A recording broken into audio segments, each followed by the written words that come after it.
Hello students, आज के इस वीडियो में हम सांख्यिकी से रिलेटेड एक टॉपिक पर चर्चा करेंगे जिसे सूचकांक के माध्यम से जाना जाता है। सूचकांक के बारे में बहुत सारी जानकारी हमारे द्वारा पिछले वीडियो में दी गई है। आज के इस वीडियो में हम देखेंगे कि किस प्रकार से वास्तविक मजदूरी सूचकांक किस प्रकार से निकाला जाता है। हम में से सबने सुना है कि हमारे दादा के समय में, हमारे पिताजी के समय में वस्तुएं बहुत सस्ती मिलती थी। उस समय वो उनकी सैलरी 50 रुपए हुआ करती थी, उनकी सैलरी 100 या 200 300 रुपए हुआ करती थी। उसमें भी 5-6 बच्चों को वो आसानी से पाल लिया करते थे। आज के जमाने में हमारे क्या हुआ है, हमारी सैलरी कई गुना बढ़ गई है। आज अगर देखें तो किसी के दादाजी की सैलरी 50 रुपए थी तो आज उसके पिताजी की 50,000 है, यानी 1000 गुना बढ़ गई। फिर भी 2 बच्चों का पालन करना भी बहुत मुश्किल होता है। तो क्या कारण है कि हमको मौद्रिक मजदूरी बहुत मिल रही है, हमारे को मुद्रा में या वास्तव में देखा जाए तो सैलरी देखने में तो खूब सारी हो रही है, पर वास्तव में हम उस लाइफ स्टाइल को क्यों नहीं जी पा रहे हैं। तो मुख्य रूप से हम यहाँ देखेंगे कि किस प्रकार से मौद्रिक मजदूरी में परिवर्तन होता है, उसका कितना प्रतिशत वास्तविक मजदूरी में परिवर्तन होता है, उसका हम डिस्कस करेंगे। उसके लिए हमने एक क्वेश्चन लिया है, आर्टिफिशियल एक क्वेश्चन लिया है। देखिए 2012 में मजदूरों का वेज था, एवरेज वेज था 4000 रुपीज पर मंथ। 2013 में 4800 रुपीज था, 2014 में 7000 हो गया, उसके बाद 2015 में 7200 हो गया, उसके बाद में 7200 है, उसके बाद में 7400 है।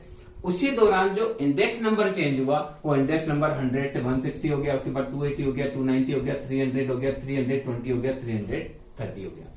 तो सबसे पहले हमको ये देखना पड़ेगा कि रियल वेज इनका कितना रहा, उसके बाद हम देखेंगे कि रियल वेज का इंडेक्स कितना रहा और 100 रुपए की वैल्यू अब कितने % रह गई है, इसको देखेंगे। तो देखिए सैलरी दिखने में बड़ा अच्छा लग रहा है कि 4000 रुपए की सैलरी की जगह 8 साल में बढ़कर 7 साल में लगभग दुगनी हो गई, 7500 हो गई। पर वास्तव में सैलरी जो बढ़ी है उसके जीवन पर कितना असर होगा उसको हम देखेंगे। तो यहां देखिए हम लिखते हैं रियल वेज, वास्तविक मजदूरी।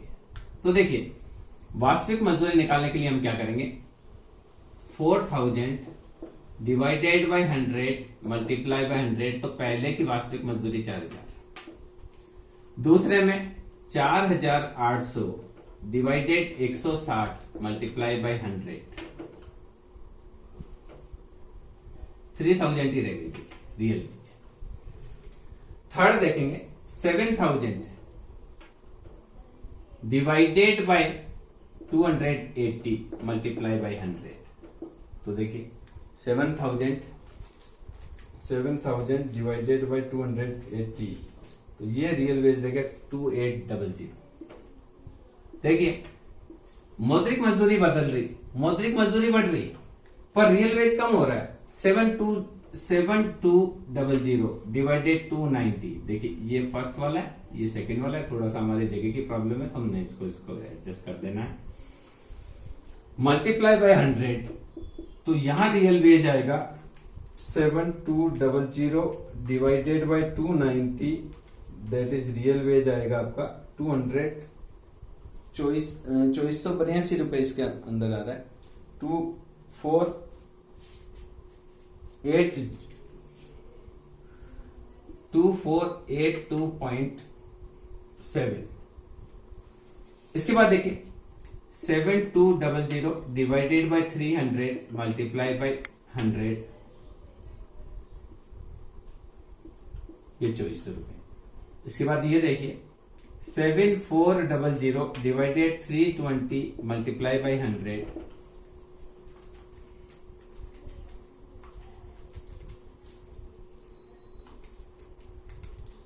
here है 2312.5। और लास्ट आप देखिए 7500 मौद्रिक मजदूरी जा रही है, कीमत सूचकांक 330 है इंडेक्स नंबर।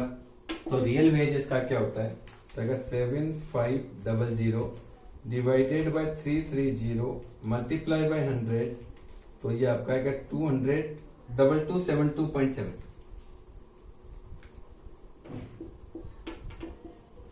तो यहां देखिए इससे हमको लग रहा है कि पहले 4000 से सैलरी बढ़कर 7500 हुई, पर वास्तविक मजदूरी देखिए पहले 4000 की 4000 थी क्योंकि इंडेक्स 100 था, 4,000 से सैलरी इधर बढ़ी पर रियल वेज गिरा, फिर सैलरी इधर बढ़ी पर रियल वेज गिरता जा रहा है, रियल वेज गिरता जा रहा है। और आप देखिए रियल वेज के इंडेक्स नंबर को हम देखें तो भी हम देख सकते हैं रियल वेज इंडेक्स नंबर। तो पहले को हमने 100 मानना है, अब इस आधार पर रियल वेज का कितना परसेंट गिर रहा है इसको हम देखेंगे। दूसरा हुआ 3000 डिवाइडेड बाई 4000 मल्टीप्लाई बाई 100। तो देखिए 375 रह गया।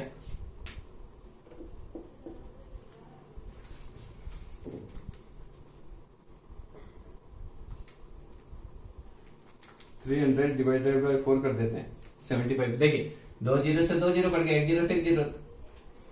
अगला देखिए 2800 डिवाइडेड बाई 4000 मल्टीप्लाई बाई 100। ये 2 जीरो से 2 जीरो कटा, 70 रह गया। इसके बाद 2482.7 डिवाइडेड बाई 4000 मल्टीप्लाई बाई 100।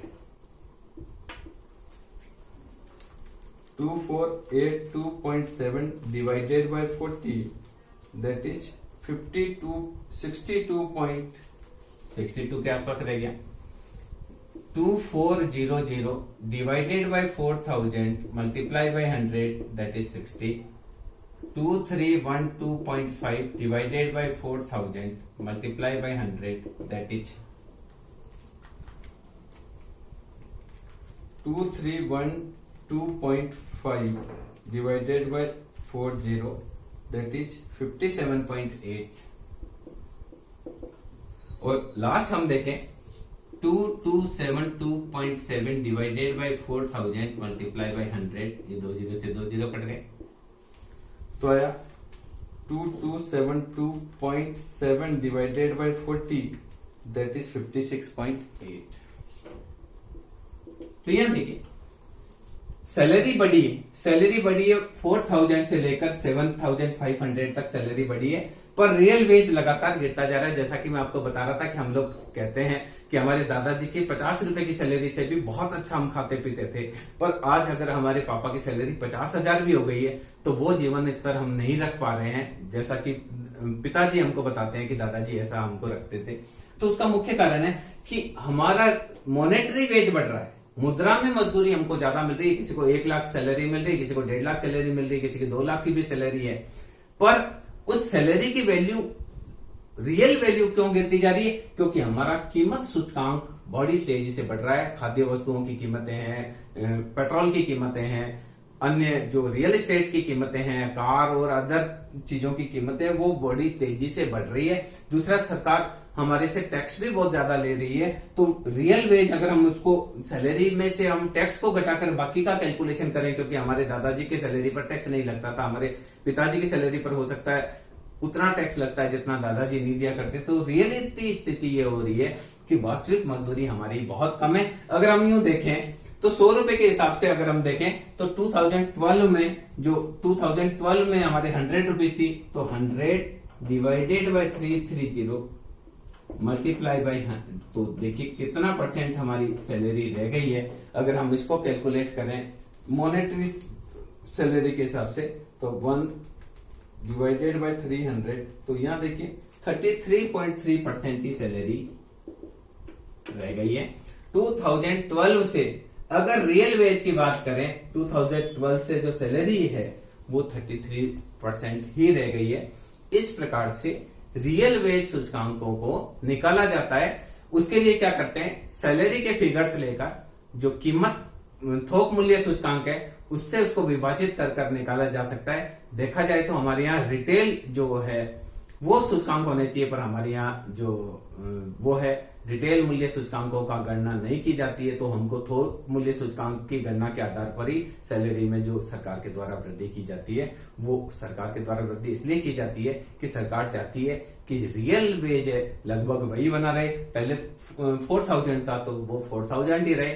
जितना इन्फ्लेशन बढ़ता है उसी अनुपात में सरकार के द्वारा सैलरी बढ़ाने का प्रयास किया जाता है।